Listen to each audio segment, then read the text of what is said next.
Hi guys, nandito kami ngayon sa City Hall. Ngayon po pala mag-ayos kami ng permit para dun sa nabanggit naming food business. Ito na yung number namin. Number na kami, 192. Sa monitor parang 133 pa lang. Kaya kakain muna kami.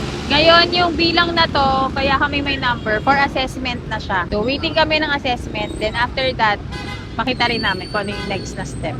Kami update namin kayo. Ayan, from City Hall lakad tayo sa papuntang SM13. Yes, nandito na kami sa SM13. And dumiretso na kami dito sa may Kenny Rogers. Dito na po kami kakain.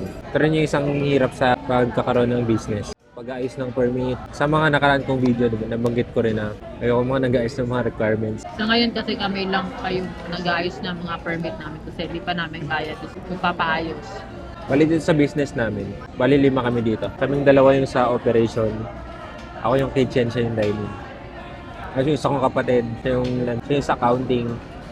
Tapos yung asawa niya sa legalities naman. Kaya sa mga gusto mag-start, mahirap din po talaga yun. Lalo na po yung food business. Sobrang mabusisi po. Pero maganda kasi marami kang matututunan sa food business. Isa po yun sa pinakamahirap na industry.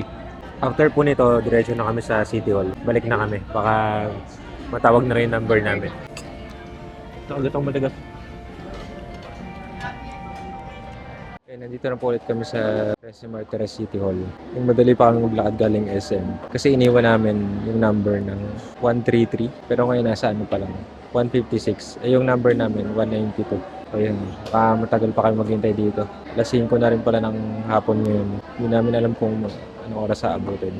Nantok na ako sa loob. Bali 5 kami nakabalik dyan after kumain. 6 PM na, 180 pa lang, 192 kami. Bibili muna akong kape. Nahantok na ako. Dito lang din sa tapat ng City Hall. Walter Mart, din na lang sa Pick Up Coffee. Bali isa pong Spanish latte po, na regular. Iced po. Thank you po.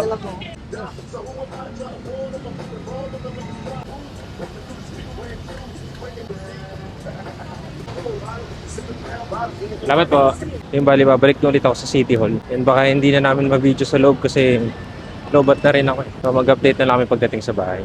Hello po ulit, nandito na kami sa bahay. So nangyari kanina, after ko bumili ng coffee, pagbalik ko ng City Hall, sakto number na namin. Bali, transaction na namin yung naasikaso. Nandun na siya sa loob ng assessment office. Ayan, sakto dumating pa nga si Mayora eh. Siya na yung nagko-call nung business doon, na releasing na yung permit nila. Ayan, parang celebrity si Mayora doon kanina eh. Pagkuha namin ng assessment namin, din nakita namin yung babayaran. Sabi, kailangan ngayon na kami magbayad kasi bukas may 25% penalty na. Buti na lang, may GCash kami. Wala kaming hawak na cash payment. So, paglabas namin, sabi sa amin, may sumalubong sa amin, may nag-assist na kung mag-GCash payment kami, kailangan namin mag-register online doon sa portal ng City Hall. So, inassist nila kami. After namin ma-register, magpe-payment na lang, ayaw pumasok ng payment namin. Natapos kami, natawag yung number namin ng 7:30, pero inabot kami ng 9 PM. Dahil failed lagi ang lumalabas na online payment transaction. So, ang nangyari, umakyat na kami sa taas, pumasok na kami dun sa office ng IT. Ang ginagawa na, Hoy! Okay na. mira yung tarpaulin. Meron kasi yung mga tarpaulin doon sa labas. So narinig ko parang hinahampas-hampas yung mga tarpaulin. Eh, may mga konting butas na yung mga tarpaulin doon eh. Siguro ganun ginagawa pag may dumadaan. Ayun, nasa na tayo? Ayun. Tapos, edi yun na nga. So, umakyat na ako dun sa IT office. Tapos, ang ginagawa na nila, ipapasok na yung account doon sa pangalan nila. Pero ayaw pa rin talaga. So, nagawan na ako ng 3 account. Pero ayaw talagang pumasok nung bayad. So, ang ginawa, nagpa-cash out ako doon sa boss nila.